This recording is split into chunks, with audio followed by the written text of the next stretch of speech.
Bienvenidos a Resúmenes de Libros, el canal donde destilamos las ideas más potentes de los grandes textos con claridad, estilo y un toque de chispa. Hoy nos lanzamos de cabeza a una obra monumental, El origen de la familia, la propiedad privada y el Estado, 1884, de Friedrich Engels, un clásico que desmonta con bisturí marxista los cimientos de la sociedad moderna. Basado en las notas de Karl Marx y los estudios antropológicos de Louis H. Morgan, Engels nos lleva en un viaje por la prehistoria y la historia para demostrar que la familia, la propiedad privada y el Estado no son mandatos divinos ni leyes naturales, sino productos de la evolución económica y social.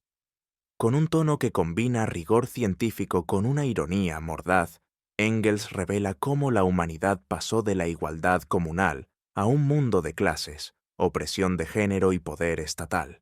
Pero también nos deja una chispa de esperanza. Si estas estructuras son históricas, también pueden transformarse. En este resumen, capítulo por capítulo, exploraremos cómo la producción moldeó las relaciones humanas, desde las hordas promiscuas hasta la monogamia patriarcal, y cómo el Estado surgió para proteger los intereses de unos pocos. Prepárense para cuestionar lo que les han vendido como eterno, y para descubrir que la historia no es un callejón sin salida, sino un río que podemos redirigir hacia la libertad. Empecemos.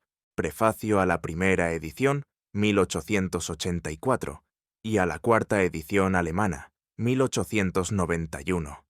Friedrich Engels nos abre las puertas de su obra El origen de la familia, la propiedad privada y el Estado con un prefacio que no solo explica el propósito del libro, sino que también destila la pasión de un pensador decidido a desmontar los mitos que sostienen las estructuras de poder.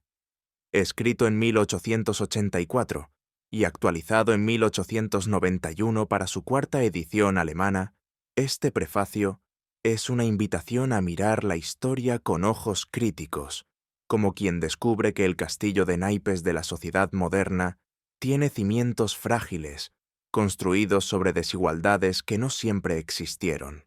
Engels combina el rigor científico con un toque de ironía implícita, mostrando cómo la familia, la propiedad privada y el Estado no son instituciones divinas ni eternas, sino productos de un largo proceso histórico impulsado por las formas en que los humanos producen y organizan su vida.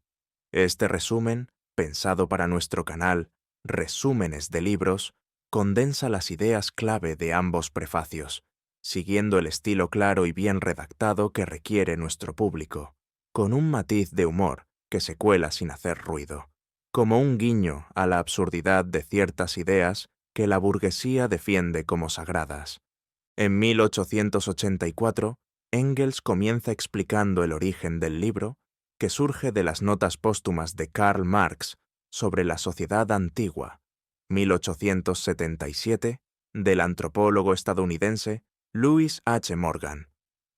Marx, siempre con su olfato para las ideas que sacuden cimientos, quedó fascinado por el trabajo de Morgan, un abogado que vivió entre los iroqueses y estudió sus sistemas de parentesco y organización social. Morgan descubrió que las sociedades primitivas, como las de los indígenas americanos, se organizaban en gens, clanes basados en la descendencia materna, donde reinaba una igualdad envidiable, sin clases, sin propiedad privada, sin un Estado opresor. Estas comunidades vivían en armonía, compartiendo recursos en casas largas donde todos eran familia, sin los dramas de herencia o las disputas por quién se queda con el mejor terreno. Engels cuenta que Marx resumió estas ideas en un manuscrito detallado antes de morir en 1883, y él, como fiel compañero, decidió transformar esas notas en un libro que no solo honrara a su amigo, sino que también sirviera como arma intelectual para los trabajadores. Porque, claro, si la familia monógama, la propiedad privada y el Estado no son eternos, ¿por qué aceptar que el mundo debe seguir girando bajo sus reglas? Engels nos lleva de la mano por el núcleo de la obra, la idea de que las instituciones sociales que hoy damos por sentadas surgieron en momentos históricos específicos, ligados a los cambios en la producción. Morgan, sin saberlo, aplicó un enfoque materialista al mostrar cómo las formas de subsistencia, desde recolectar frutos hasta domesticar animales, moldearon las relaciones familiares y políticas. En las primeras hordas humanas, la promiscuidad era la norma, todos con todos, sin celos ni escrituras notariales. Imagínense una sociedad donde nadie se pelea por quién paga la cuenta, porque todo es de todos.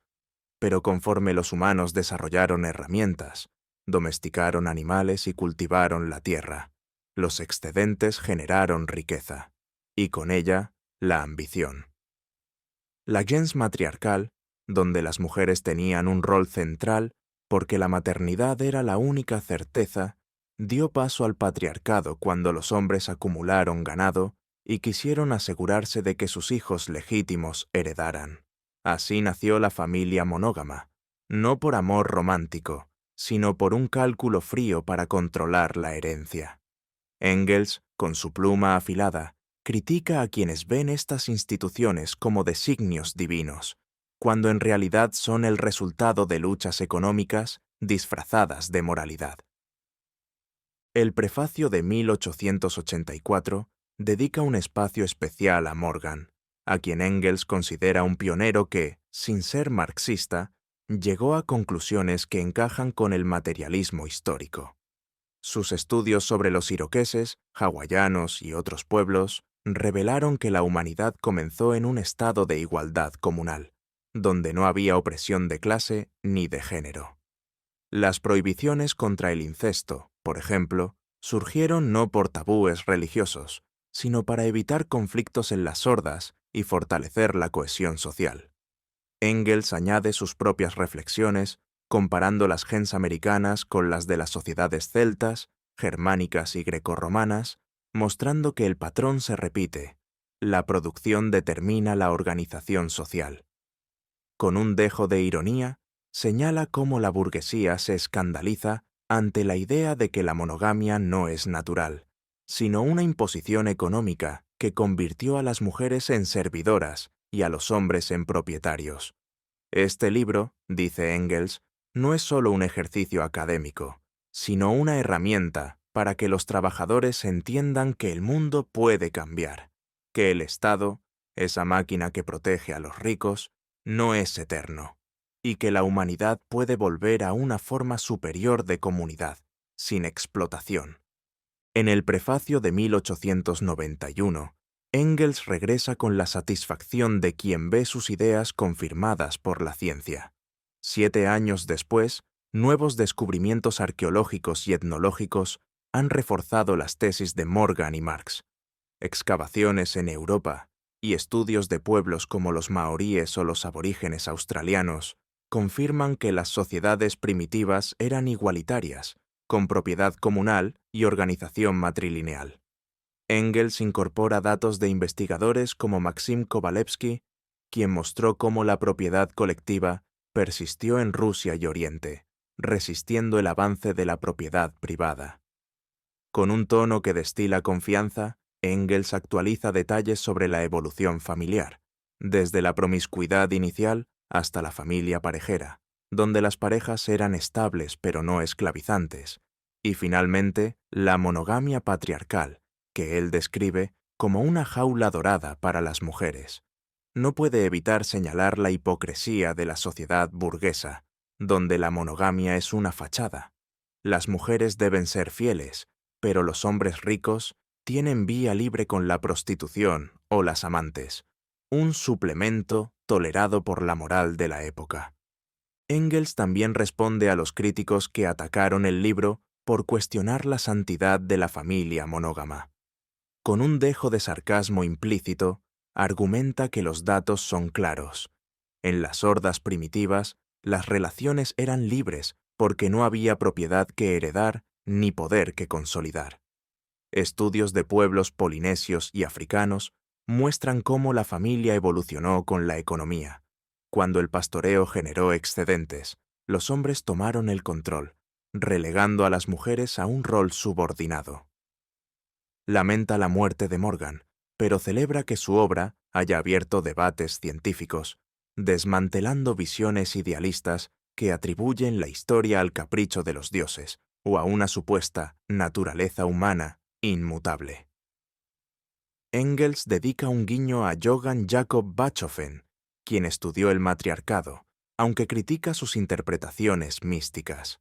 Con ejemplos de los celtas y germanos, refuerza que la gens igualitaria era universal antes de que la propiedad privada la fracturara. El prefacio también aborda el Estado, que Engels ve como un invento para mediar conflictos entre clases irreconciliables. En las sociedades primitivas no hacía falta. La gens resolvía disputas con diálogo o compensaciones. Pero cuando la riqueza creó ricos y pobres, el Estado emergió como un árbitro armado, siempre al servicio de los poderosos. Engels, optimista, predice que en una sociedad socialista, el Estado se disolverá, convirtiéndose en una simple administración de recursos para el bien colectivo.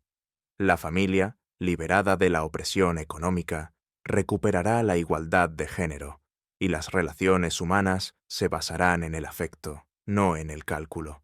Es como si Engels nos dijera: miren, la historia no es un callejón sin salida. Podemos construir algo mejor. Con un tono que mezcla rigor y esperanza, Engels dedica la obra a los trabajadores, recordando que es un homenaje al genio de Marx.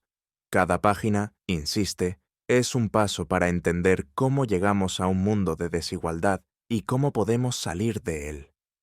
Los nuevos datos de 1891, desde Asia hasta América, confirman que la humanidad no está condenada a la explotación.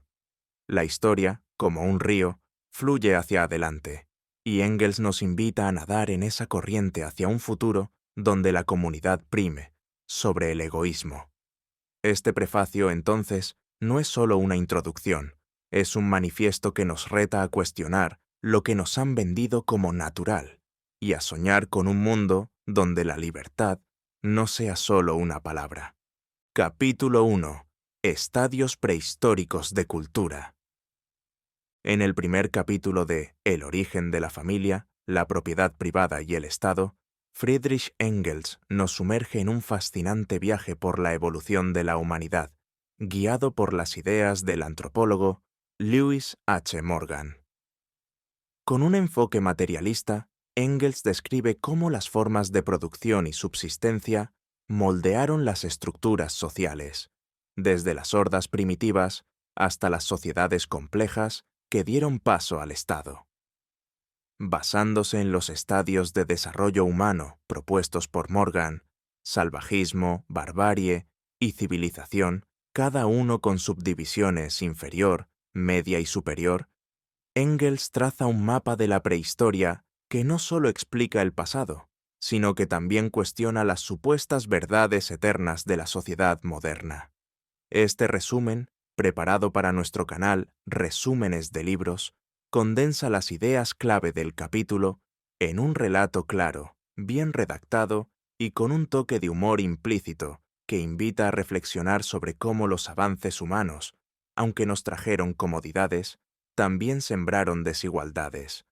Engels comienza con el salvajismo, el estadio más antiguo, cuando los humanos vivían como recolectores y cazadores nómadas, sin más herramientas que sus manos y su ingenio. En el salvajismo inferior, la humanidad era una gran familia desorganizada, viviendo en hordas promiscuas donde todos compartían todo: comida, refugio y hasta pareja. Imagínense un mundo sin escrituras notariales ni pleitos por herencias, solo frutos, raíces y la libertad de no saber quién era el padre de quién. La organización social era mínima, sin reglas estrictas, y el incesto no era un problema porque no había normas que lo definieran. Engels, siguiendo a Morgan, explica que esta etapa, vista en pueblos como los aborígenes australianos, dependía de la recolección espontánea y la supervivencia día a día. La producción era tan básica que no había excedentes y, por ende, tampoco clases ni propiedad privada. Todo era comunal. como una gran fogata donde todos aportaban leña. Con el salvajismo medio, la humanidad da un salto. El descubrimiento del fuego, la pesca y el arco y la flecha cambian el juego.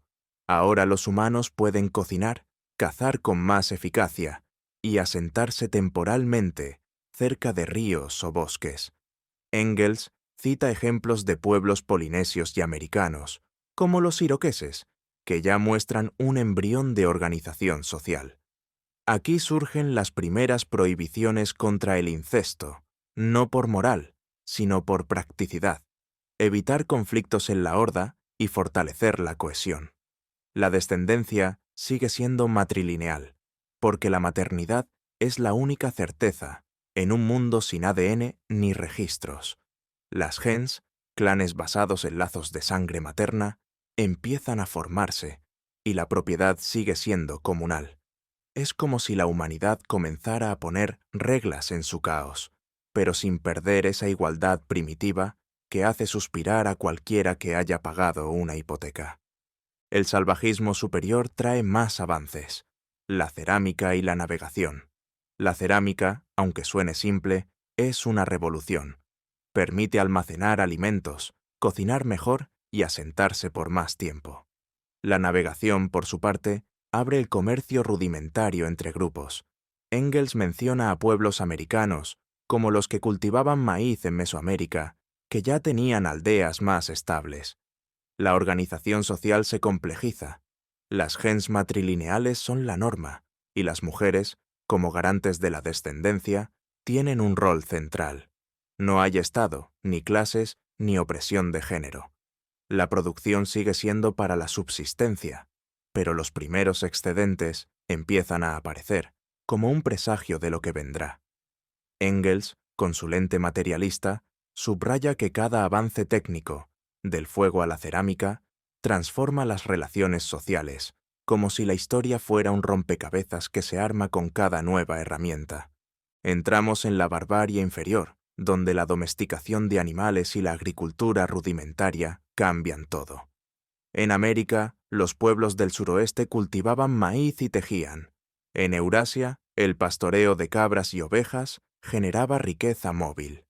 La gens sigue siendo matrilineal, pero la división del trabajo se acentúa. Los hombres cazan o pastorean, las mujeres cultivan o manejan el hogar. La alfarería y el tejido se perfeccionan, y la tierra sigue siendo comunal, trabajada por la gens. Engels usa ejemplos de los pueblos del Mississippi o los andinos, que construyeron aldeas sin conocer el hierro. Los excedentes son pequeños, pero suficientes para iniciar trueques entre grupos, como intercambiar pieles por maíz. Aquí no hay clases marcadas, pero la semilla de la desigualdad ya está plantada, esperando germinar. Es como si la humanidad, sin saberlo, estuviera escribiendo el guión de sus propias complicaciones futuras. La barbarie media lleva la producción a otro nivel. La metalurgia del cobre y el bronce aparece, junto con un pastoreo más intensivo. En el viejo mundo, los pueblos arios y semitas domesticaban rebaños grandes, generando excedentes significativos. Esto permite un comercio más regular, no solo entre tribus, sino entre pastores y cazadores. La división del trabajo se profundiza. Los hombres acumulan riqueza en forma de ganado, mientras las mujeres manejan cultivos y el hogar. Engels señala que en América, sin animales domesticables como el caballo, esta etapa fue diferente, con énfasis en la agricultura. La gens empieza a tambalearse, los excedentes crean diferencias de riqueza dentro del clan, y la propiedad privada asoma tímidamente. Con un dejo de ironía, Engels parece decirnos que el progreso, aunque útil, es como un amigo que llega con regalos pero también con problemas. En la barbarie superior, la humanidad cruza un umbral crucial.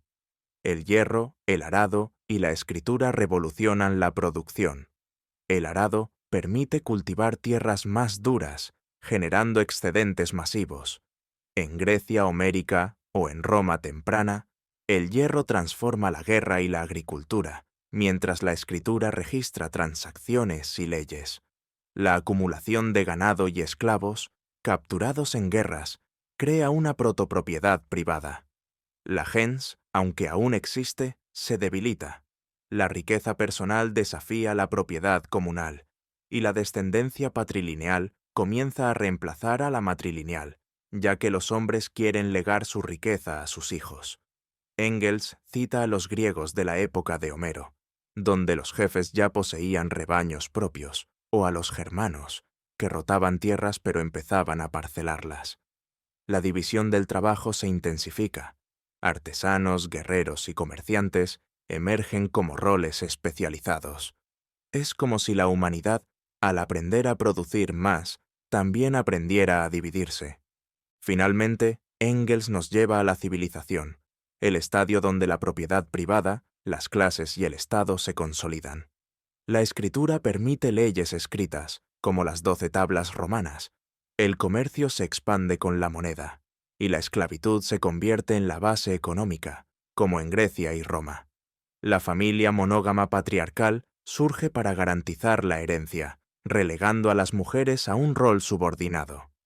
El Estado aparece como mediador de los conflictos entre clases, pero siempre al servicio de los ricos. Engels critica las visiones eurocéntricas que ignoran las variaciones globales. En América, sin hierro, el maíz llevó a sociedades complejas como los aztecas. En Asia, el arroz fue la clave. Pero el patrón es universal. La producción determina las formas familiares y políticas.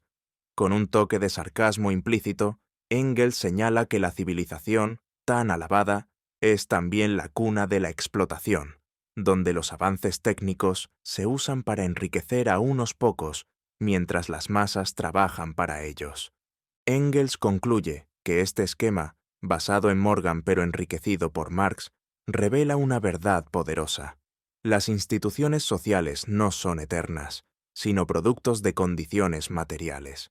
Desde la igualdad del salvajismo hasta la opresión de la civilización, cada etapa está marcada por cambios en la producción. La gens comunal dio paso a la familia patriarcal, y la propiedad privada engendró el Estado. Pero, como buen optimista materialista, Engels insinúa que este no es el fin. Si la historia es un proceso, la humanidad puede superar la desigualdad y construir una sociedad sin clases, donde la libertad no sea solo un sueño. Es como si nos dijera: miren lo lejos que hemos llegado, pero también lo lejos que podemos ir si entendemos que el mundo no está escrito en piedra. Capítulo 2. La familia. En el segundo capítulo de El origen de la familia, la propiedad privada y el Estado, Friedrich Engels nos guía por la evolución de la familia, desde las formas más primitivas hasta la monogamia patriarcal que conocemos hoy. Basándose en los estudios de Lewis H. Morgan sobre sistemas de parentesco, Engels aplica el materialismo histórico para mostrar cómo los cambios en la producción y la economía transformaron las relaciones familiares.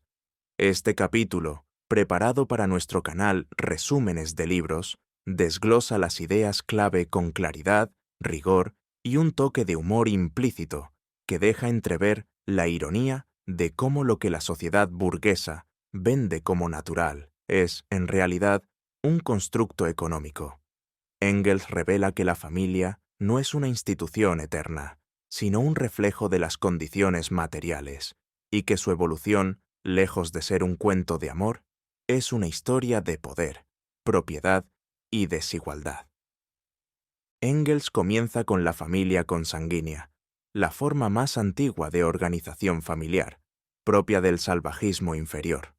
En este estadio, los humanos vivían en hordas promiscuas, donde las relaciones sexuales eran libres entre todos los miembros de un grupo, sin restricciones más allá de la prohibición entre padres e hijos. Imagínense una comunidad donde nadie se preocupa por árboles genealógicos porque simplemente no existen. La descendencia se trazaba por la línea materna, ya que la paternidad era incierta en un mundo sin pruebas de ADN.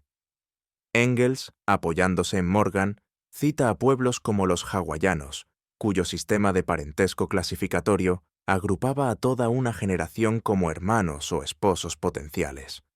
No había propiedad privada ni herencias que disputar, así que la promiscuidad no generaba conflictos. La gens, el clan basado en lazos de sangre materna, era la unidad básica, y todo, desde la comida hasta el refugio, se compartía. Es como un paraíso comunal donde nadie necesitaba candados ni contratos matrimoniales. El siguiente paso es la familia Punalua, que surge en el salvajismo medio como una respuesta práctica a los problemas de la promiscuidad. Aquí se prohíben las relaciones sexuales entre hermanos de la misma madre, dividiendo a la gens en clases matrimoniales. Engels explica esto con el ejemplo de los hawaianos. Un grupo de hermanas compartía maridos que no eran sus hermanos, y viceversa. Esto redujo el caos de la horda y fortaleció la cohesión social, ya que las prohibiciones evitaban rivalidades internas. La descendencia seguía siendo matrilineal, y la gens permanecía igualitaria, con mujeres en un rol central porque garantizaban la continuidad del clan. La propiedad era comunal, y las decisiones se tomaban colectivamente. Engels señala que esta estructura, vista en pueblos polinesios y americanos, era un avance organizativo. Menos enredo amoroso, más orden social. Pero, con un guiño irónico, parece sugerir que la humanidad empezó a complicarse la vida al poner reglas donde antes reinaba la libertad. Llegamos a la familia sindiásmica o parejera, típica de la barbarie inferior y media. Aquí aparece la pareja estable, aunque no indisoluble, formada por un hombre y una mujer que conviven pero pueden separarse libremente. Engels cita a los iroqueses, donde esta familia coexistía con la gens matrilineal. Los hombres traían presas de caza, mientras las mujeres gestionaban la casa larga, hogar comunal de la gens. La poligamia era posible, pero limitada, y la poliandria, múltiples maridos, también existía en algunos casos. La descendencia seguía siendo materna, y la mujer tenía un estatus elevado. Podía elegir o rechazar parejas, y la infidelidad no era un drama social. No había propiedad privada significativa, así que la pareja no estaba atada por intereses económicos. Engels subraya que esta forma familiar, vista en pueblos como los aborígenes australianos, era un equilibrio entre libertad individual y cohesión grupal. Es como si la humanidad hubiera encontrado una fórmula para el amor, sin caer en las trampas de la posesión, algo que la modernidad podría envidiar. El gran giro llega con la familia monógama, que surge en la barbarie superior y se consolida en la civilización. Engels la presenta como el punto de inflexión donde la igualdad se quiebra. Con la domesticación de animales y el desarrollo de la agricultura, los hombres acumulan riqueza en forma de ganado, herramientas o esclavos. Esta riqueza, controlada por ellos, exige un sistema para garantizar que los hijos legítimos se hereden. Así, la monogamia no nace del amor romántico, sino de la necesidad económica de controlar la herencia. La descendencia pasa de matrilineal a patrilineal, y la mujer, antes igual, se convierte en subordinada. Engels no se contiene al criticar esta transición. La monogamia, dice, es una victoria de la propiedad sobre el afecto. La mujer se transforma en una especie de sirvienta doméstica, mientras el hombre, como propietario, tiene carta blanca para la infidelidad, ya sea con esclavas o prostitutas. Engels cita a los griegos, donde la mujer era confinada al hogar, mientras el hombre buscaba entretenimiento fuera. Con un toque de sarcasmo implícito, señala la hipocresía de la monogamia burguesa, que exige fidelidad femenina, pero tolera las aventuras masculinas como un suplemento natural.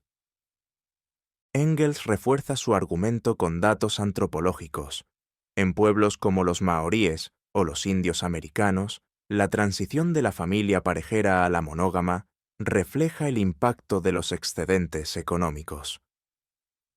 Cuando el pastoreo y la agricultura generan riqueza, los hombres toman el control, relegando a las mujeres a un rol secundario. La gens matrilineal, que garantizaba igualdad, se erosiona frente a la propiedad privada.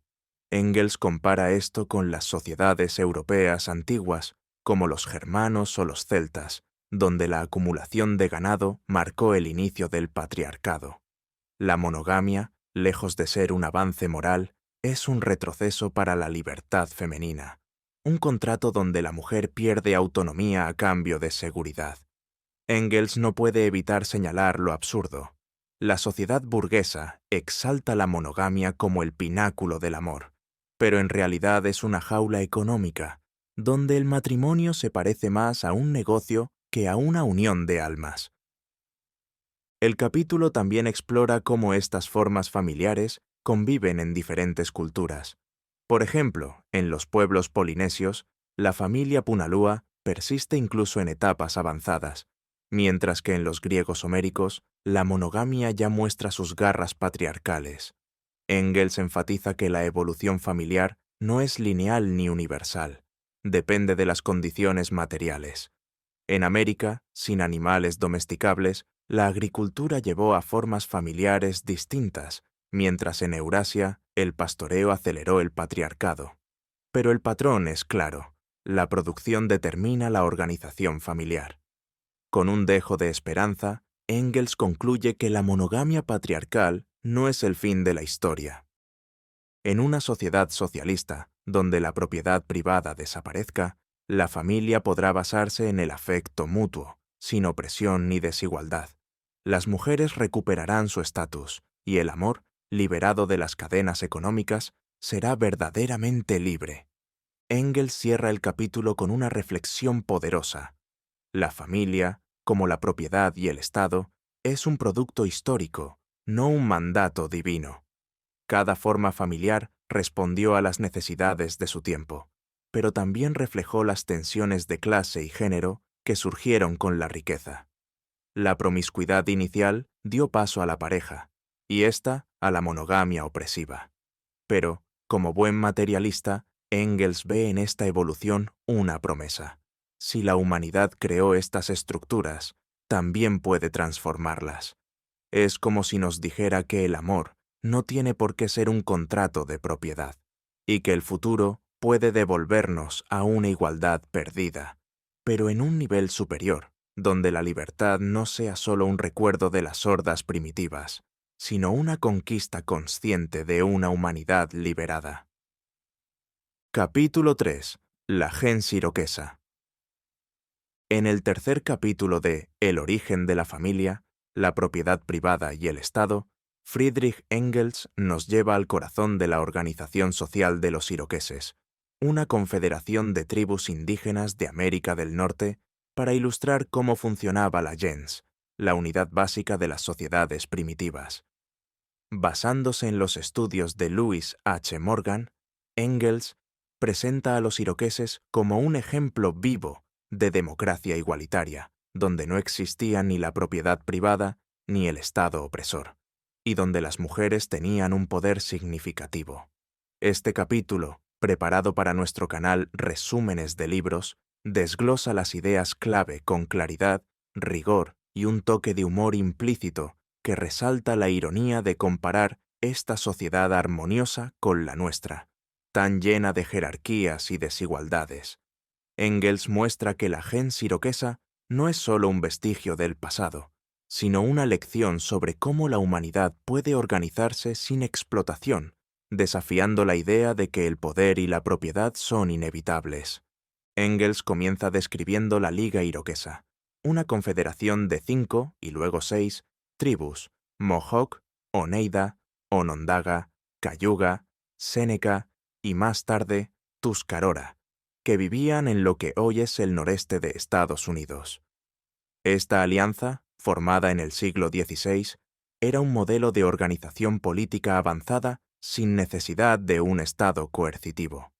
La base de esta sociedad era la gens, un clan basado en la descendencia matrilineal, donde todos los miembros se consideraban parientes por línea materna. Cada gens, identificada con nombres como lobo, oso o tortuga, vivía en una casa larga, un hogar comunal donde decenas de personas compartían recursos, trabajo y responsabilidades. Imagínense una gran familia extendida, donde nadie pelea por el control remoto, porque todo, desde la comida hasta el techo, es de todos. La gens era autónoma, pero se agrupaba en fratrias, grupos de gens y tribus, que a su vez formaban la confederación, creando una red de cooperación que mantenía la paz y resolvía conflictos. La organización política de los iroqueses era, para Engels, un ejemplo de democracia directa. Cada gens elegía a un sachem, un líder civil encargado de representar al clan en asuntos cotidianos, y a un jefe militar para tiempos de guerra. Estos cargos no eran hereditarios ni impuestos. Las mujeres de la gens, que conocían mejor a los candidatos por su rol central en la comunidad, los elegían por consenso. Si el sachem no cumplía, podían destituirlo, un poder que haría temblar a cualquier político moderno. El Consejo Federal, compuesto por 50 sachems, tomaba decisiones por unanimidad, sin coerción ni burocracia. No había policía ni cárceles. Los conflictos se resolvían con diálogo, compensaciones o, en casos extremos, destierro. Engels, con un dejo de ironía implícita, parece sugerir que esta democracia participativa hace palidecer a las libertades burguesas, donde el voto es más un ritual que un poder real. Un pilar clave de la gens iroquesa era su sistema de parentesco clasificatorio, que reflejaba la estructura matrilineal. Los hijos pertenecían a la gens de la madre, y la herencia, de bienes comunales o roles, seguía esta línea. En este sistema, los tíos maternos eran considerados padres para los hijos de sus hermanas, mientras que los tíos paternos eran hermanos. Los primos podían ser hermanos o esposos potenciales, dependiendo de las reglas de la gens. Este sistema, estudiado por Morgan entre los Séneca, aseguraba que la comunidad funcionara como una gran familia, donde los lazos de sangre materna mantenían la cohesión. Engels subraya que esta estructura evitaba la fragmentación, ya que la propiedad era comunal. La tierra, las cosechas y las herramientas pertenecían a la gens, no a individuos. Es como si los iroqueses hubieran dicho, ¿propiedad privada? No, gracias. Nosotros compartimos. Las mujeres tenían un rol central en la gens iroquesa, un punto que Engels destaca con entusiasmo. Como garantes de la descendencia, las mujeres no solo elegían a los líderes, sino que controlaban los recursos alimenticios, clave en una sociedad agrícola. En las casas largas, ellas organizaban el trabajo doméstico y la distribución de maíz, calabazas y frijoles, los cultivos principales. Podían iniciar divorcios y su opinión pesaba en las asambleas. Engels cita casos donde las mujeres vetaban decisiones bélicas, mostrando un poder que contrasta con la subordinación femenina en las sociedades patriarcales. Este matriarcado práctico, dice Engels, demuestra que la opresión de género no es universal, sino un producto de cambios económicos posteriores. Con un toque de sarcasmo, parece preguntarse por qué la modernidad cambió la igualdad iroquesa por un sistema donde las mujeres son relegadas al hogar. La igualdad era la norma en la gens iroquesa. No había clases sociales, ya que la riqueza no se acumulaba individualmente. Los excedentes, como cosechas o presas de caza, se distribuían equitativamente. La esclavitud existía, pero era marginal. Los cautivos de guerra eran adoptados por la gens o sacrificados, no convertidos en una clase trabajadora explotada. Las decisiones se tomaban colectivamente, y la autoridad de los sachems era más un servicio que un privilegio. Engels compara esta estructura con las sociedades europeas antiguas, como los germanos descritos por Tácito, que también tenían gens igualitarias antes de la influencia romana. La falta de un Estado coercitivo era posible porque los intereses de la gens y la tribu eran comunes, no antagónicos. Es como si los iroqueses hubieran encontrado la receta para una sociedad sin burócratas ni ejércitos permanentes. Engels también explora las prácticas culturales que reforzaban la cohesión de la gens. Los ritos, como ceremonias de iniciación o festivales de cosecha, unían a los miembros del clan. Los mitos, como los relatos sobre el origen de los clanes animales, daban identidad colectiva. La guerra, aunque común entre tribus, no buscaba acumular riqueza, sino prestigio o territorio. Los cautivos adoptados podían integrarse plenamente, incluso como sachems, mostrando una flexibilidad que contrasta con la rigidez de las jerarquías modernas. Engels, con su lente materialista, explica que esta organización funcionaba porque la producción, agricultura, caza y recolección, era suficiente para la subsistencia, pero no generaba excedentes que permitieran la acumulación privada.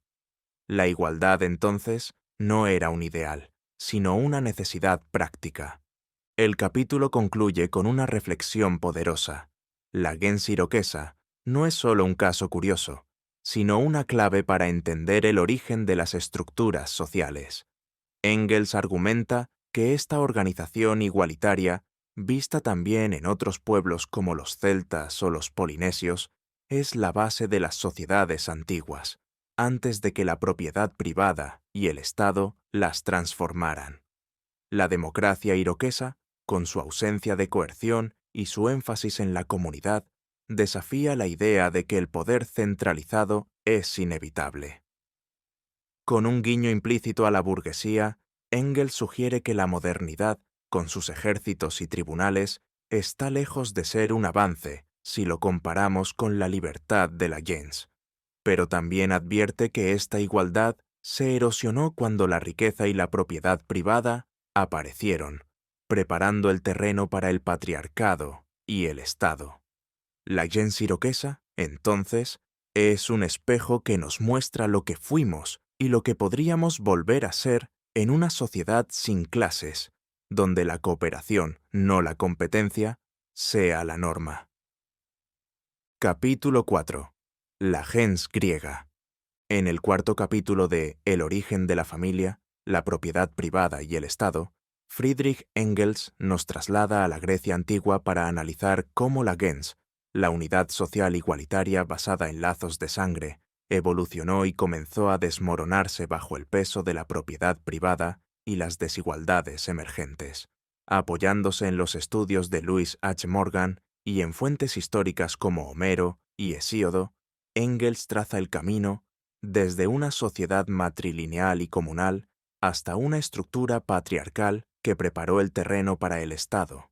Este capítulo, preparado para nuestro canal Resúmenes de Libros, desglosa las ideas clave con claridad, rigor y un toque de humor implícito que resalta la ironía de cómo el progreso griego, tan admirado por la burguesía, trajo consigo la opresión de clases y géneros. Engels nos muestra que la Grecia heroica, lejos de ser un ideal de libertad, fue el escenario donde la igualdad primitiva empezó a ceder ante la ambición y la riqueza. Engels comienza situándonos en la Grecia prehistórica, en el estadio de la barbarie superior, donde la gens aún era la base de la organización social. Como entre los iroqueses, la gens griega era originalmente matrilineal, con la descendencia trazada por la línea materna. Las familias vivían en comunidades igualitarias, organizadas en fratrias, grupos de gens y tribus, que se unían en confederaciones como las de los jonios o los dorios. La tierra y los recursos eran comunales, trabajados colectivamente, y las decisiones se tomaban en asambleas democráticas. Engels cita la mitología griega, como la historia de Orestes en las tragedias de Esquilo, para ilustrar esta transición. En la Orestíada, el conflicto entre la venganza matrilineal, defendida por las furias, que protegen a la madre asesinada, Clitemnestra, y la patrilineal, apoyada por Apolo, que defiende al hijo, Orestes, refleja el paso de la gens matriarcal a una estructura dominada por los hombres. Es como si los dioses mismos debatieran el cambio de reglas, mientras los humanos, abajo, lidiaban con las consecuencias. En la época homérica, descrita en la Ilíada y la Odisea, la gens aún conserva rasgos igualitarios, pero el cambio ya se asoma. La familia predominante es la sindiásmica o parejera, donde un hombre y una mujer forman una pareja estable, pero no indisoluble, dentro de la gens. La descendencia sigue siendo matrilineal, y las mujeres tienen un estatus elevado. Piensen en Penélope, que, aunque espera a Ulises, gestiona el hogar y mantiene su autoridad. Sin embargo, la acumulación de riqueza, especialmente en forma de ganado, esclavos y metales, empieza a erosionar la igualdad. Los jefes de las gens, como los reyes homéricos, poseen rebaños propios y esclavos capturados en guerras, lo que introduce una protopropiedad privada. Engels señala que esta riqueza personal crea tensiones dentro de la gens, ya que los líderes buscan transmitir sus bienes a sus hijos, lo que impulsa la transición hacia la descendencia patrilineal. Es como si la tentación de decir «esto es mío» comenzara a romper el espíritu comunal de la gens. Engels profundiza en cómo los avances productivos de la barbarie superior, el uso del hierro, el arado y la agricultura intensiva, transforman la sociedad griega. El hierro permite fabricar herramientas y armas más eficaces, mientras el arado aumenta los excedentes agrícolas. Esto genera riqueza, pero no para todos. Los hombres que controlan el pastoreo y la guerra acumulan ganado y esclavos, mientras las mujeres, relegadas al hogar, pierden influencia. La esclavitud, antes marginal, se expande. Los prisioneros de guerra ya no son adoptados, como entre los iroqueses, sino explotados como fuerza de trabajo. Engels cita a Hesíodo, cuyos poemas reflejan las penurias de los campesinos endeudados frente a los terratenientes ricos. Esta desigualdad fractura la gens. La tierra, antes comunal, empieza a parcelarse, y los más pobres caen en la servidumbre por deudas. Es como si la Grecia heroica, tan cantada por los poetas, escondiera una realidad menos épica, la lucha de clases en ciernes. La transición al patriarcado es un punto clave. Engels explica que la acumulación de riqueza masculina impulsa la familia monógama, diseñada para asegurar que los hijos legítimos hereden los bienes del padre. La mujer, antes igual, se convierte en un instrumento para la procreación controlada. Engels, con un dejo de ironía, describe cómo la monogamia griega era un contrato desigual. Las mujeres debían ser fieles y vivir confinadas, mientras los hombres tenían acceso a esclavas y hetairas, cortesanas. La mitología, como el mito de Atenea, naciendo de la cabeza de Zeus, refleja este triunfo masculino. Ya no se necesita una madre para legitimar el poder. La gens, que antes unía a la comunidad, se debilita frente a la familia patriarcal, y la propiedad privada reemplaza la propiedad comunal. Engels subraya que este cambio no es un avance moral, sino económico. La monogamia nace para proteger la riqueza, no el amor. Engels también analiza cómo la organización política de la gens griega se transforma. En la época homérica, las asambleas de la gens y la tribu toman decisiones colectivamente, y los reyes, como Agamenón, son más bien primus inter pares, líderes cuya autoridad depende del consenso. Pero la riqueza y la guerra cambian las reglas. Las expediciones militares, como la guerra de Troya, enriquecen a los jefes, que acumulan botines y esclavos. Esto crea una élite dentro de la gens, los eupátridas, que concentran poder y tierras. Las asambleas pierden fuerza y los conflictos entre ricos y pobres se intensifican. Engels cita las reformas de Solón en el siglo VI a.C., que intentaron mediar entre los terratenientes y los campesinos endeudados, como prueba de esta lucha de clases. La gente, que antes resolvía disputas con diálogo, ya no puede contener las tensiones de una sociedad dividida por la riqueza. El capítulo también compara la gens griega con otras sociedades, como los iroqueses o los germanos, para mostrar que la transición al patriarcado no es exclusiva de Grecia, sino un proceso universal ligado a la propiedad privada. En los pueblos celtas, por ejemplo, la gens matrilineal persiste más tiempo, pero en Grecia, el comercio y la guerra aceleran el cambio. Engels critica las visiones idealistas que presentan la Grecia antigua como el pináculo de la civilización, cuando en realidad fue el escenario donde la igualdad primitiva se sacrificó en el altar de la riqueza. Con un toque de sarcasmo implícito, parece decirnos que los héroes homéricos, con sus hazañas épicas, eran también los primeros capitalistas, acumulando ganado mientras las mujeres y los pobres pagaban el precio. Engels concluye que la gens griega, aunque inicialmente igualitaria, no pudo resistir el impacto de los excedentes económicos y la propiedad privada. La familia monógama patriarcal, la esclavitud y las clases emergentes prepararon el terreno para el Estado, que surgirá como un árbitro para mediar conflictos entre ricos y pobres, pero siempre al servicio de los primeros. La gens, que unía a la comunidad en un espíritu de cooperación, se convierte en un recuerdo lejano, reemplazada por una sociedad donde la competencia y la opresión son la norma. Sin embargo, Engels deja una chispa de esperanza. Si la gens griega muestra cómo la humanidad perdió su igualdad, también demuestra que las estructuras sociales no son eternas. La historia, nos dice, es un proceso. Y lo que la propiedad privada destruyó, una sociedad sin clases puede reconstruir, en un nivel superior, donde la libertad y la igualdad no sean solo un eco de la Grecia prehistórica, sino una realidad consciente y compartida. Capítulo 5. Génesis del Estado ateniense.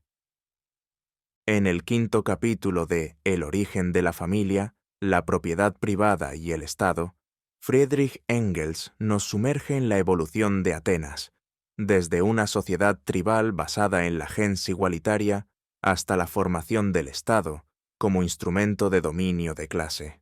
Apoyándose en fuentes históricas y en el marco materialista de Karl Marx, Engels desentraña cómo la acumulación de riqueza y las contradicciones económicas transformaron la democracia primitiva en una estructura de poder que protegía los intereses de los ricos.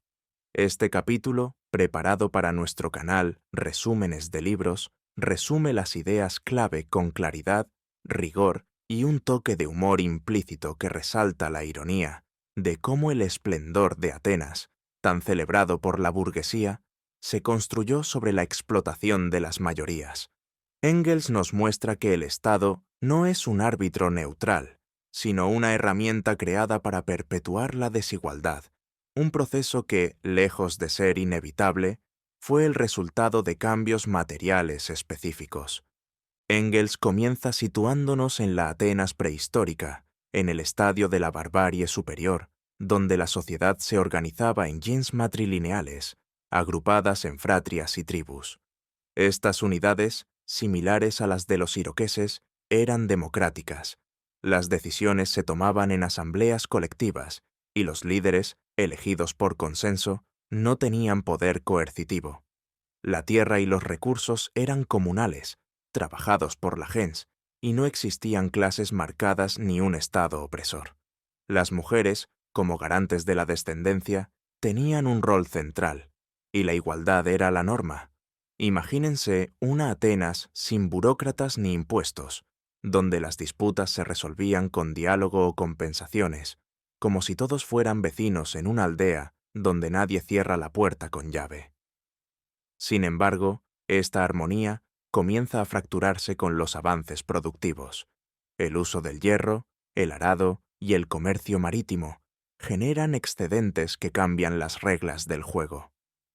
La introducción de la propiedad privada es el detonante. Con la agricultura intensiva y el pastoreo, los hombres acumulan riqueza en forma de ganado, esclavos y tierras. La gens, antes igualitaria, se ve erosionada por la aparición de una élite, los eupátridas, que concentran tierras y recursos. La familia monógama patriarcal reemplaza a la sindiásmica, ya que los hombres necesitan asegurar que sus hijos legítimos hereden su riqueza. Las mujeres, relegadas al hogar, pierden su estatus, y la descendencia pasa a ser patrilineal. Engels señala que esta acumulación de riqueza crea una división de clases. Por un lado, los eupátridas, propietarios de tierras y esclavos. Por otro, el demos, campesinos y artesanos que endeudados caen en la servidumbre. La tierra, antes comunal, se parcela, y los más pobres, incapaces de pagar deudas, son esclavizados o despojados. Es como si la Atenas idílica de las leyendas se convirtiera en un tablero de monopolio, donde unos pocos acumulan todo, mientras los demás pierden hasta la camisa. Esta desigualdad genera conflictos que la gens ya no puede resolver. Las asambleas tradicionales, diseñadas para una sociedad sin clases, son insuficientes frente a las tensiones entre ricos y pobres. Engels describe cómo las revueltas campesinas, documentadas por poetas como Hesíodo, reflejan esta crisis. Los eupátridas dominan la política, pero el demos exige cambios. Aquí entra en escena Draco, en el siglo VII a.C., cuya legislación intenta frenar los abusos, pero sus leyes draconianas, lejos de resolver el problema, agravan la represión. La situación es insostenible. Los campesinos endeudados se rebelan, y la Atenas tribal está al borde del colapso. Engels, con un dejo de ironía, parece sugerir que la justicia de Draco era como poner una curita en una herida que necesitaba cirugía. La reforma llega con Solón, en el siglo VI a.C., quien marca un punto de inflexión. Solón abole la esclavitud por deudas, libera a los campesinos esclavizados y redistribuye algunas tierras, aliviando la presión del demos. Pero, lejos de restaurar la igualdad, introduce un sistema basado en la riqueza. Los ciudadanos se dividen en clases según sus ingresos, y solo los más ricos pueden ocupar cargos altos. La Asamblea Popular, Eclesía y el Consejo de los 400 ganan peso, pero el poder real queda en manos de los eupátridas. Engels explica que estas reformas, aunque progresistas para su tiempo, no eliminan las clases, sino que las institucionalizan. La gens pierde su rol central, y la sociedad se organiza en torno a la propiedad, no los lazos de sangre. Es como si Solón, en su intento de calmar las aguas, hubiera construido un puente hacia un mundo donde la riqueza manda. El golpe final a la gens llega con las reformas de Clístenes, a finales del siglo VI a.C. Clístenes reorganiza Atenas en 10 tribus territoriales, rompiendo con las antiguas tribus basadas en la gens. Las nuevas unidades, llamadas demos, distritos, mezclan a ciudadanos de diferentes orígenes, debilitando los lazos de sangre y fortaleciendo la lealtad al Estado. Se crea un consejo de 500, elegido por los demos, y la eclesía se convierte en el órgano principal de decisión. Sin embargo, esta democracia es limitada. Solo los hombres libres, propietarios y ciudadanos pueden participar. Las mujeres, los esclavos y los extranjeros están excluidos. Engels subraya que el Estado ateniense, con su ejército permanente, tribunales y burocracia, nace como un poder separado de la sociedad, diseñado para mediar los conflictos entre clases, pero siempre al servicio de los ricos. La gens que unía a la comunidad se disuelve en favor de una estructura que protege la propiedad privada. Engels compara este proceso con otras sociedades, como los romanos y los germanos, donde la propiedad privada también erosionó la gens y dio paso al Estado.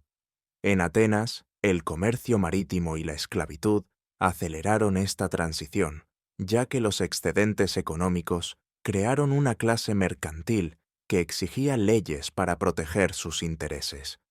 La esclavitud, ahora central en la economía, convirtió a los prisioneros en una fuerza de trabajo explotada, mientras los ciudadanos pobres luchaban por no caer en la miseria. Engels, con un toque de sarcasmo implícito, señala que la democracia ateniense, tan alabada, era una fachada, una libertad para los ricos construida sobre la opresión de esclavos, mujeres y pobres. La Acrópolis, símbolo de grandeza, se alzaba sobre un sistema que ya no tenía nada de igualitario. El capítulo concluye con una reflexión poderosa. El Estado ateniense no es un regalo de los dioses, sino un producto histórico, nacido de las contradicciones de clase. La gens, con su democracia directa y su igualdad, no pudo sobrevivir al impacto de la propiedad privada y los excedentes económicos. El Estado surge como un árbitro que, bajo el disfraz de la neutralidad, protege a los eupátridas y a los nuevos ricos. Sin embargo, Engels no se rinde al pesimismo. Si el Estado es un invento humano, también puede ser superado. La Atenas que perdió su igualdad nos enseña que las estructuras sociales no son eternas. En una sociedad sin clases, el Estado, como máquina de opresión, podría disolverse, dando paso a una comunidad donde la libertad no sea un privilegio de unos pocos, sino un derecho de todos. Es como si Engels nos dijera que la historia de Atenas, con sus luces y sombras, es un recordatorio de que podemos escribir un futuro diferente, donde la cooperación vuelva a ser la norma. Capítulo 6. La gens y el Estado de Roma. En el sexto capítulo de El origen de la familia, la propiedad privada y el Estado, Friedrich Engels nos transporta a la Roma antigua para analizar cómo la gens, la unidad social igualitaria basada en lazos de sangre, se transformó bajo la presión de la propiedad privada y las contradicciones de clase, dando origen al Estado romano. Basándose en fuentes históricas y en el marco materialista de Karl Marx, Engels describe el paso de una sociedad tribal a una estructura de poder centralizada que protegía los intereses de una élite adinerada. Este capítulo, preparado para nuestro canal Resúmenes de Libros, resume las ideas clave con claridad, rigor y un toque de humor implícito que resalta la ironía de cómo Roma, cuna de la grandeza occidental, se construyó sobre la desigualdad y la explotación. Engels muestra que el Estado no es un fenómeno natural, sino un producto histórico diseñado para perpetuar el dominio de los ricos, un proceso que, aunque complejo, revela la fragilidad de las instituciones que hoy damos por sentadas. Engels comienza situándonos en la Roma temprana, en el estadio de la barbarie superior, donde la sociedad se organizaba en gens patrilineales, agrupadas en curias, tribus y, finalmente, una confederación que formaba la ciudad. A diferencia de los iroqueses o la Grecia prehistórica, la gens romana ya no era matrilineal. La descendencia se trazaba por la línea paterna, reflejando un cambio impulsado por la acumulación de riqueza masculina. Cada gens era un clan unido por lazos de sangre, con un culto común a los antepasados y una propiedad comunal, al menos en sus inicios. Las gens se agrupaban en 10 curias y éstas en 3 tribus, Ramnes, Titis y Luceres, que formaban la comunidad romana. Las decisiones se tomaban en asambleas populares, comitia curiata, donde los hombres libres de las gens participaban y los líderes, como los reyes, eran elegidos por consenso. Imagínense una Roma donde todos se conocen, comparten la tierra y resuelven disputas sin necesidad de tribunales ni ejércitos permanentes. Pero este idilio tribal no dura mucho. La propiedad privada irrumpe como un vendaval. Con el desarrollo de la agricultura, el pastoreo y el comercio, los hombres acumulan riqueza en forma de ganado, esclavos y tierras. La gens, que antes trabajaba la tierra colectivamente, empieza a fracturarse. Los jefes de las gens, los patricios, concentran recursos, mientras los miembros más pobres, los clientes, dependen de ellos. La familia monógama patriarcal se consolida, con el pater familias como dueño absoluto de la esposa, los hijos y los esclavos. Engels explica que esta familia, codificada en leyes como las 12 tablas, siglo V a.C., no es un espacio de afecto, sino de control. La mujer es subordinada para garantizar la herencia paterna, y los esclavos, cada vez más numerosos, son la base de la economía. Es como si Roma, tan orgullosa de su orden, hubiera construido un sistema donde la libertad era solo para unos pocos, mientras los demás, mujeres, esclavos y pobres, pagaban el precio. La aparición de los plebeyos marca un punto de inflexión. Los plebeyos, que no pertenecían a las gens patricias, eran campesinos, artesanos y comerciantes que se asentaban fuera del núcleo tribal original. A medida que Roma se expande mediante guerras y conquistas, los plebeyos crecen en número y riqueza, pero están excluidos de los derechos políticos y religiosos de las gens. Esta exclusión genera tensiones. Los patricios monopolizan el senado y los cargos religiosos, mientras los plebeyos que contribuyen con trabajo y soldados exigen reconocimiento. Engels describe cómo las reformas graduales, como la creación del tribunus plebis, tribuno de la plebe, en el siglo V a.C., dan a los plebeyos cierta representación, pero no igualdad. Las comitia centuriata, una nueva asamblea basada en la riqueza, permiten a los plebeyos ricos participar, pero refuerzan el poder de los propietarios. Es como si Roma, en su intento de incluir a los plebeyos, solo lograra crear una nueva élite, dejando a las masas en la sombra. La expansión militar acelera la disolución de la gens. Las conquistas romanas traen esclavos, tierras y metales, enriqueciendo a los patricios y a los plebeyos acomodados. La esclavitud se convierte en la base de la economía. Los prisioneros de guerra trabajan las grandes fincas, latifundia, desplazando a los campesinos libres, que caen en la pobreza o migran a la ciudad. Engels cita las 12 tablas para mostrar cómo las leyes codifican la desigualdad. Los deudores insolventes podían ser esclavizados, y los patricios tenían derechos exclusivos sobre la tierra pública, ager publicus. La gens, que antes unía a la comunidad, se convierte en un privilegio de los patricios, mientras los plebeyos forman sus propias gens imitadas, pero sin el mismo prestigio. La tierra comunal se privatiza, y las asambleas tribales pierden peso frente al Senado, dominado por la élite. Es como si la Roma de Rómulo, unida por lazos de sangre, se transformara en una máquina de acumulación para los ricos. El Estado romano emerge como respuesta a estas contradicciones. Engels explica que el Estado nace cuando las tensiones entre patricios y plebeyos, ricos y pobres, hacen imposible la gobernanza tribal. La monarquía inicial, con reyes electivos, da paso a la república, siglo VI a.C., con cónsules elegidos por los ricos y un senado que representa a la élite. El Estado, con su ejército permanente, tribunales y burocracia, se presenta como un árbitro neutral, pero Engels lo desenmascara. Es una herramienta para proteger la propiedad privada y el poder de los patricios y los plebeyos ricos. Las reformas, como las de Servio Tulio, que reorganizan a los ciudadanos en centurias según su riqueza, refuerzan esta dinámica. La comitia centuriata da más peso a los ricos, mientras la comitia tributa, basada en distritos territoriales, diluye los lazos de la gens. El Estado, entonces, no es un progreso, sino un instrumento de opresión disfrazado de orden. Engels compara este proceso con Atenas, donde el Estado también surgió de la disolución de la gens por la propiedad privada. En Roma, sin embargo, la expansión militar y la esclavitud jugaron un papel más central, convirtiendo a la ciudad en un imperio que vivía de la explotación de los conquistados.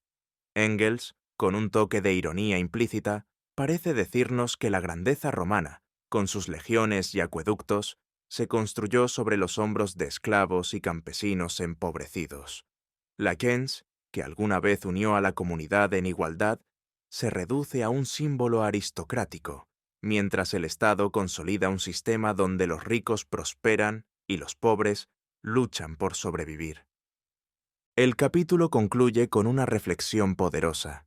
El Estado romano no es un mandato divino, sino un producto histórico nacido de las contradicciones de clase. La gens, con su democracia tribal, no pudo resistir el impacto de la riqueza y la esclavitud.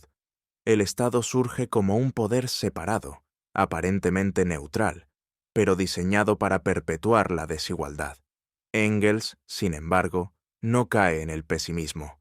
Si el Estado es una creación humana, también puede ser superado. La historia de Roma nos enseña que las estructuras sociales cambian con las condiciones materiales. En un futuro sin clases, el Estado podría disolverse, dando paso a una comunidad donde la cooperación, no la coerción, sea la norma. Es como si Engels nos dijera que Roma, con su gloria y sus cadenas, nos muestra tanto lo que perdimos como lo que podemos recuperar en un mundo libre de explotación. Capítulo 7.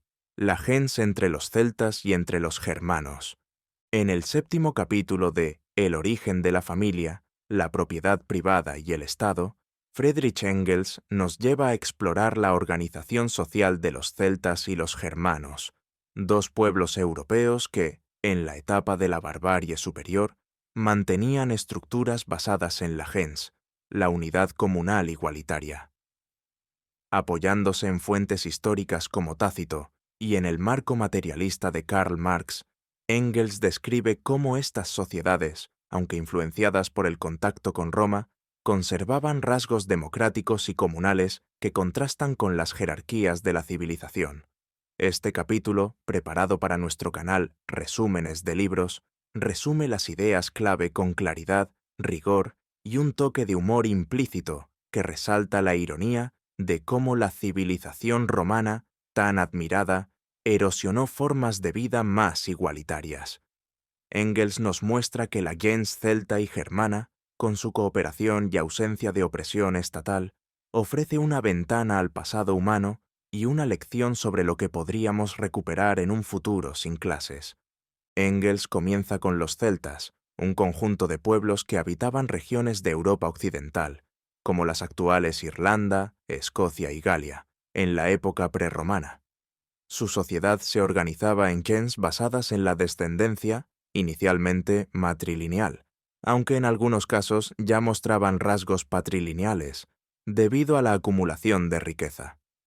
Las gens se agrupaban en clanes y tribus, unidas por lazos de sangre y un fuerte sentido de comunidad. La tierra era comunal, trabajada colectivamente, y los recursos, como las cosechas o el ganado, se distribuían equitativamente. Los celtas elegían reyes o jefes temporales para la guerra, pero estos no tenían poder absoluto. Las asambleas de la gens y la tribu tomaban las decisiones importantes. Engels cita a los celtas de Galia, descritos por Julio César, donde los druidas, sacerdotes y consejeros jugaban un rol unificador, pero no opresivo. Imagínense una sociedad donde los líderes son más como organizadores de un festival comunal que como dictadores con ejércitos privados. Un rasgo distintivo de los celtas era su igualdad relativa. La esclavitud existía, pero era marginal. Los cautivos de guerra trabajaban junto a los libres, no como una clase explotada masivamente. Las mujeres gozaban de un estatus elevado, especialmente en las gens matrilineales, donde la descendencia materna aseguraba su influencia.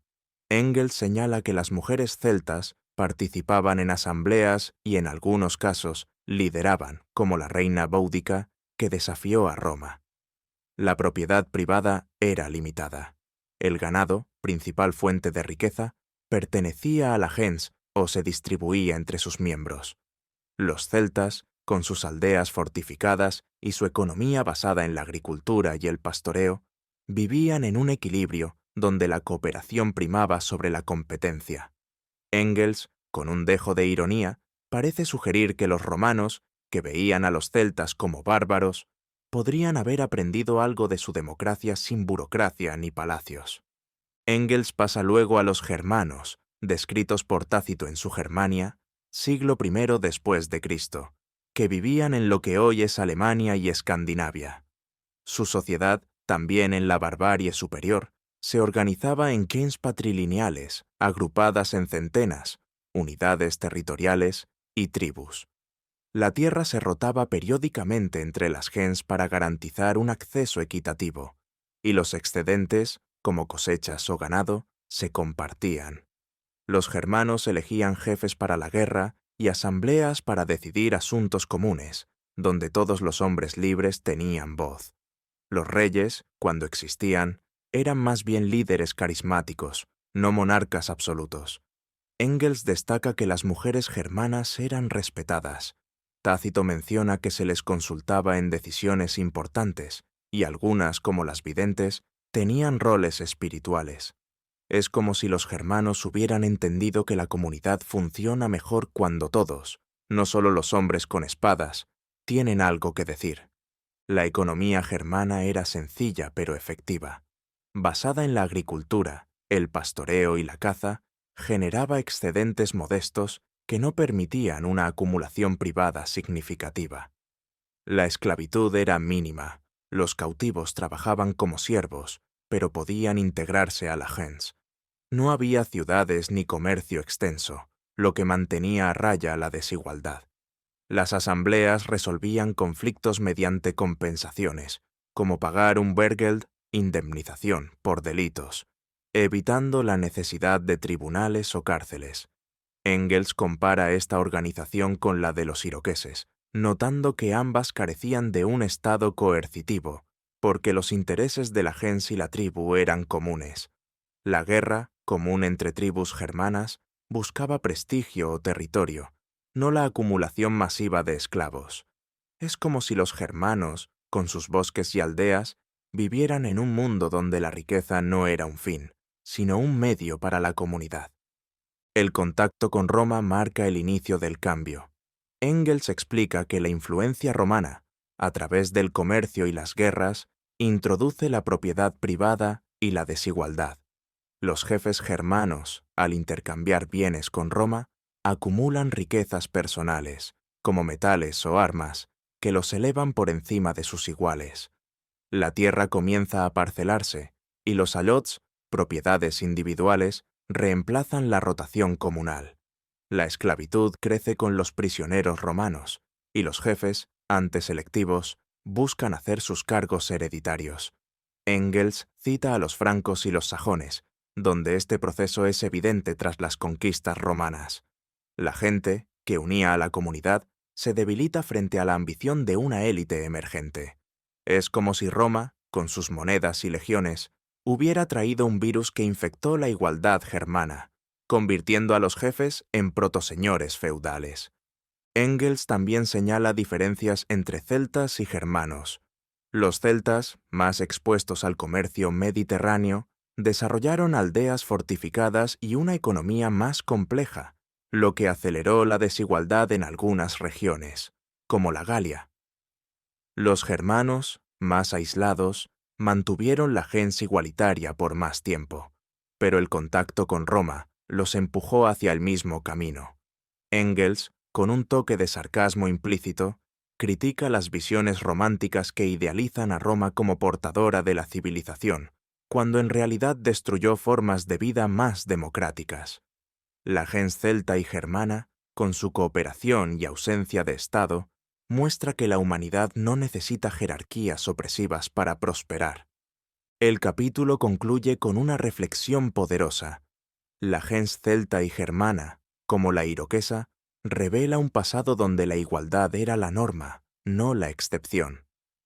La propiedad privada, impulsada por el comercio y la guerra, erosionó esta estructura, preparando el terreno para el Estado y la opresión de clase. Sin embargo, Engels no se rinde al fatalismo. Si la gens fue destruida por cambios materiales, nuevas condiciones pueden restaurar la igualdad en un nivel superior. La historia de celtas y germanos nos enseña que las estructuras sociales no son eternas. En un futuro sin clases, la cooperación podría volver a ser la base de la sociedad, sin necesidad de ejércitos ni tribunales.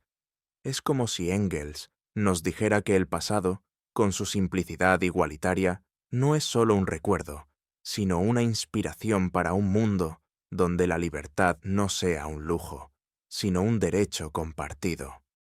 Capítulo 8. La formación del Estado de los germanos. En el octavo capítulo de El origen de la familia, la propiedad privada y el Estado, Friedrich Engels analiza cómo los pueblos germanos, tras siglos de organización igualitaria, basada en la gens, dieron paso a la formación de un Estado como resultado de las transformaciones económicas y el contacto con el Imperio romano. Apoyándose en las descripciones de Tácito y en el marco materialista de Karl Marx, Engels desentraña cómo la acumulación de riqueza, la influencia romana y las conquistas militares erosionaron la democracia tribal, dando lugar a un sistema de poder centralizado que protegía los intereses de una élite emergente. Este capítulo, preparado para nuestro canal Resúmenes de Libros, resume las ideas clave con claridad, rigor y un toque de humor implícito que resalta la ironía de cómo la civilización romana, lejos de elevar a los germanos, sembró las semillas de la desigualdad. Engels nos muestra que el Estado no es un fenómeno inevitable, sino un producto histórico ligado a la propiedad privada, que transformó la libertad comunal en opresión de clase. Engels comienza situándonos en la sociedad germana, descrita por Tácito en el siglo I después de Cristo, en el estadio de la barbarie superior.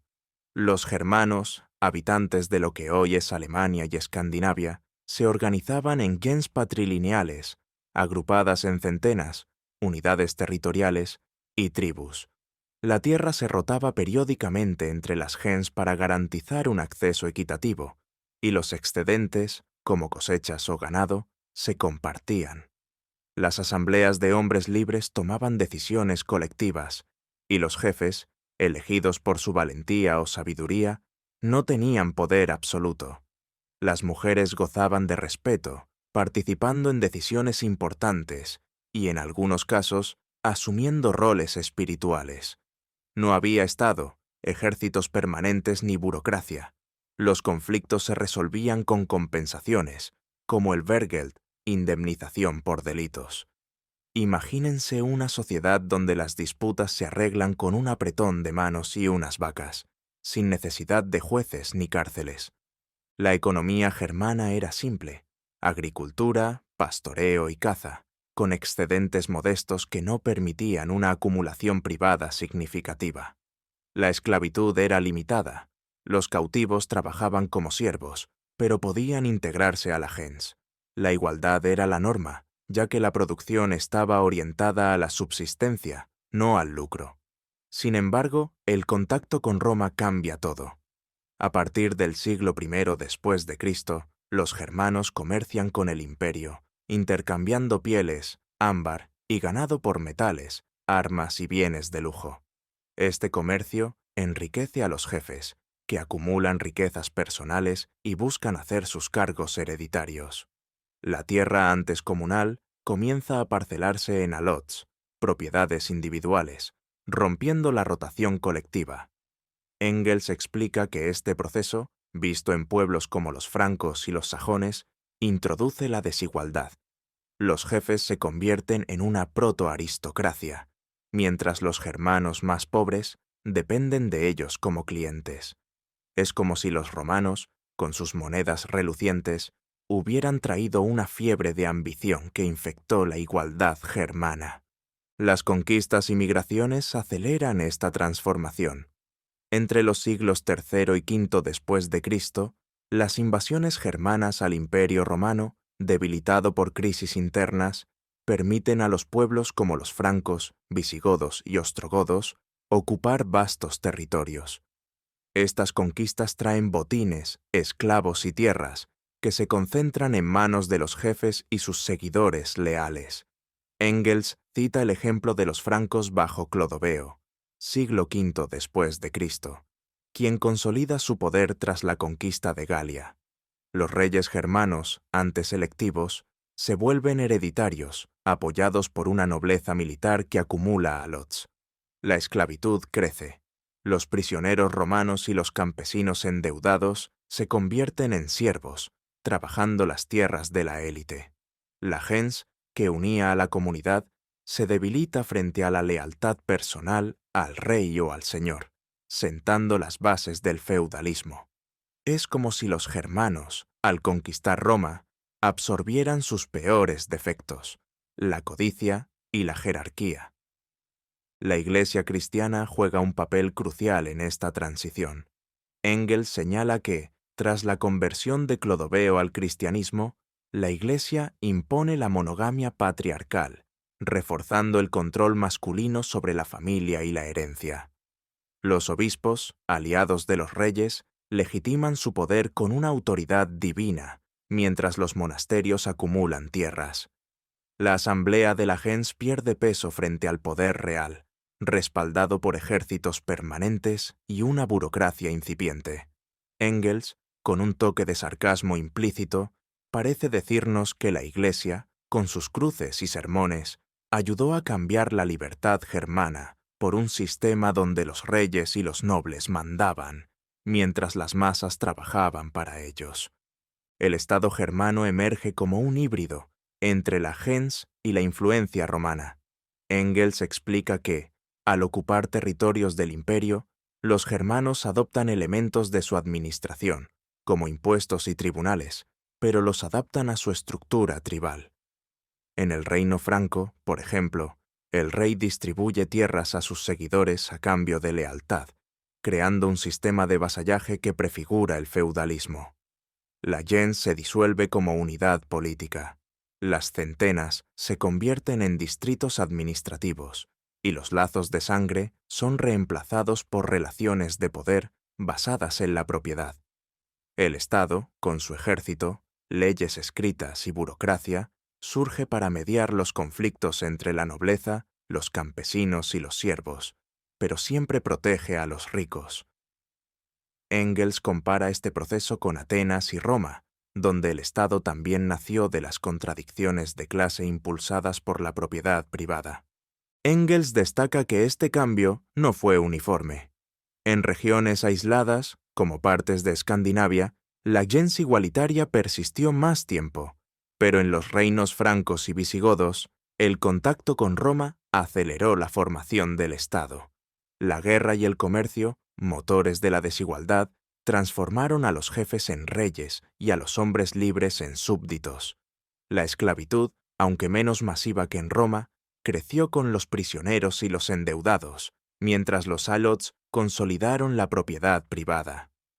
Engels, con un dejo de ironía, critica las visiones que glorifican la civilización romana como un regalo para los germanos, cuando en realidad destruyó su democracia tribal y los empujó hacia un sistema de explotación. El capítulo concluye con una reflexión poderosa.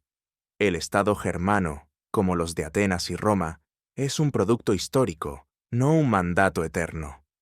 La gens, con su igualdad y cooperación, fue erosionada por la propiedad privada y la influencia romana, que introdujeron clases y opresión. Sin embargo, Engels no se rinde al fatalismo. Si el Estado nació de condiciones materiales, nuevas condiciones pueden superarlo. La historia de los germanos nos enseña que la humanidad puede vivir sin jerarquías opresivas, como lo hizo en la gens. En un futuro sin clases, el Estado podría disolverse, dando paso a una sociedad donde la libertad y la cooperación sean la norma, no la excepción.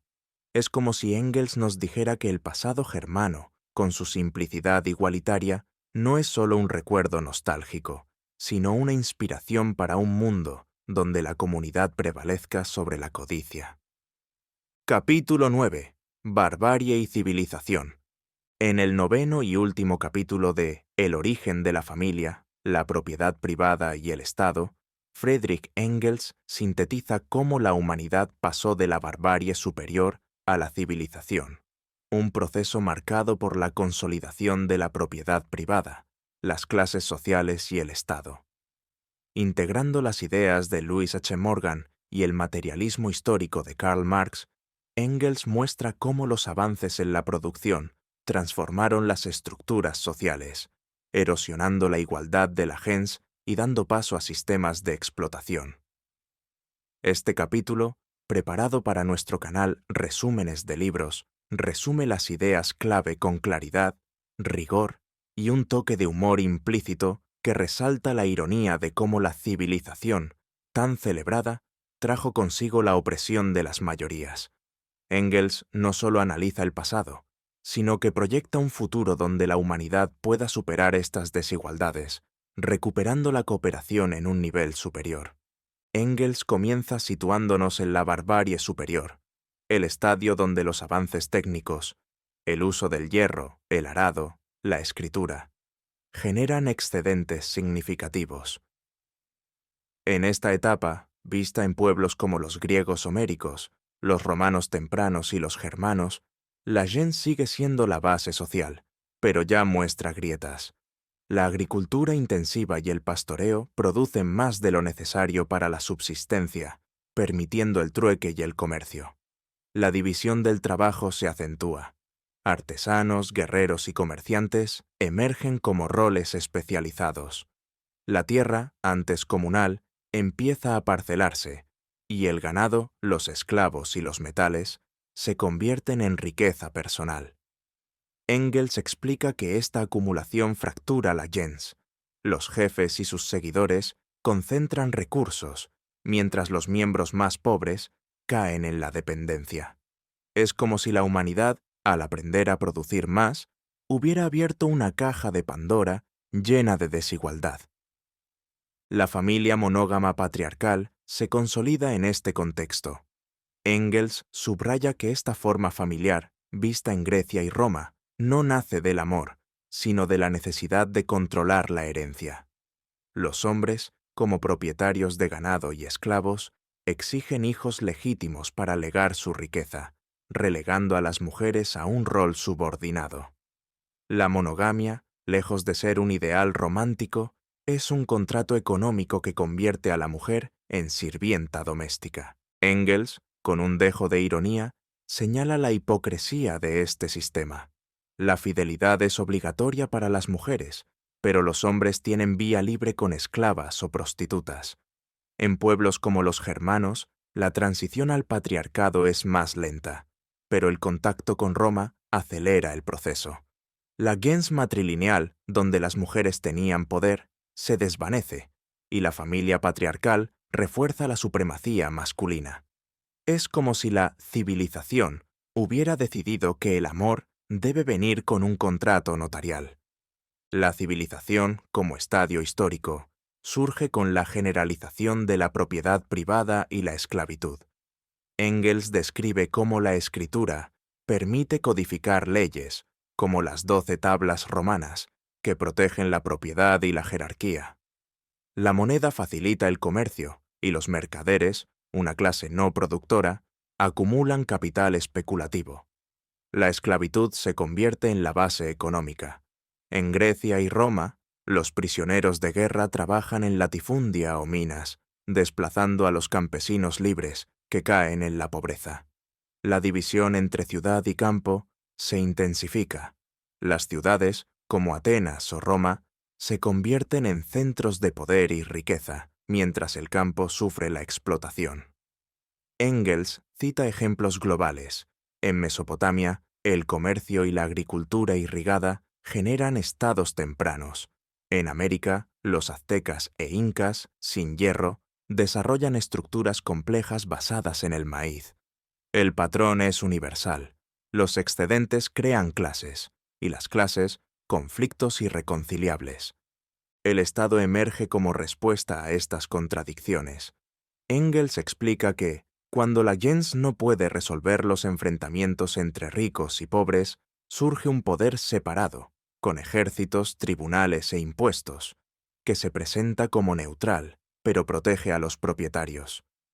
En Atenas, las reformas de Solón y Clístenes reorganizan la sociedad en unidades territoriales, disolviendo la gens. En Roma, el Senado y los cónsules consolidan un Estado que favorece a los patricios y los plebeyos ricos. Engels, con un toque de sarcasmo implícito, desmonta la idea de que el Estado es un árbitro justo. Es una máquina para mantener el orden de clase, asegurando que los ricos prosperen mientras las masas trabajan. La democracia ateniense, tan alabada, excluye a mujeres, esclavos y extranjeros, y en Roma, las reformas solo integran a los plebeyos ricos, dejando a los pobres sin poder real. Engels también analiza el comercio y la usura, que intensifican la explotación. Los mercaderes, al acumular capital, prestan dinero a campesinos endeudados, que pierden sus tierras y caen en la servidumbre. Este proceso, visto en Grecia, Roma y Mesopotamia, crea una brecha entre una élite parasitaria y las masas productoras. La esclavitud, antes ocasional, se generaliza. En Roma, los latifundia dependen de esclavos, mientras los ciudadanos libres se convierten en una plebe desempleada, dependiente de subsidios. Engels compara esto con los germanos, donde la influencia romana introduce la propiedad privada y la servidumbre, transformando la gens igualitaria en un sistema feudal incipiente. Es como si la civilización, con sus monedas y mercados, hubiera convertido la libertad tribal en una trampa para las masas. El capítulo cierra con una visión esperanzadora.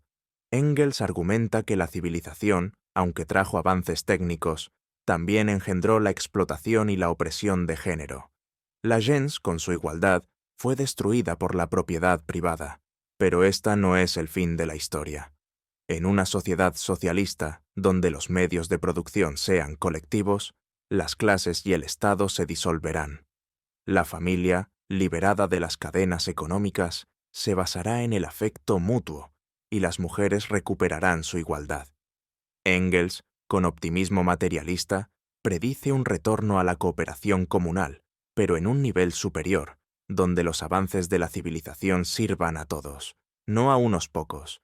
Es como si nos dijera que la historia, con sus luces y sombras, nos enseña que podemos superar la explotación y construir un mundo donde la libertad no sea un privilegio, sino un derecho universal, recuperando el espíritu de la gens en una forma nueva y consciente. Conclusión. Tras recorrer los 9 capítulos de El origen de la familia, la propiedad privada y el Estado, queda claro que Engels no solo escribió un libro, sino que lanzó una granada intelectual contra las ideas que sostienen el orden burgués. Desde las hordas igualitarias del salvajismo hasta la civilización, con su maquinaria de clases y opresión, Engels nos muestra que la familia, la propiedad privada y el Estado son frutos de cambios materiales, no de un designio eterno. La gens, con su democracia directa y su ausencia de explotación, se desmoronó bajo el peso de los excedentes económicos, dando paso a la familia patriarcal, la esclavitud y el Estado como árbitro de los ricos. Pero Engels no se queda en el lamento. Con su optimismo materialista, nos recuerda que lo que la humanidad construyó también puede desmantelarlo. El socialismo, para él, es la promesa de una sociedad sin clases, donde la cooperación reemplace a la competencia y la libertad no sea un privilegio de unos pocos. Este libro es un mapa del pasado, pero también un faro para el futuro, una invitación a imaginar un mundo donde la igualdad no sea un recuerdo, sino una conquista. En resúmenes de libros, esperamos que este recorrido les haya encendido la curiosidad y el deseo de cuestionar las estructuras que nos rodean. La historia está en nuestras manos.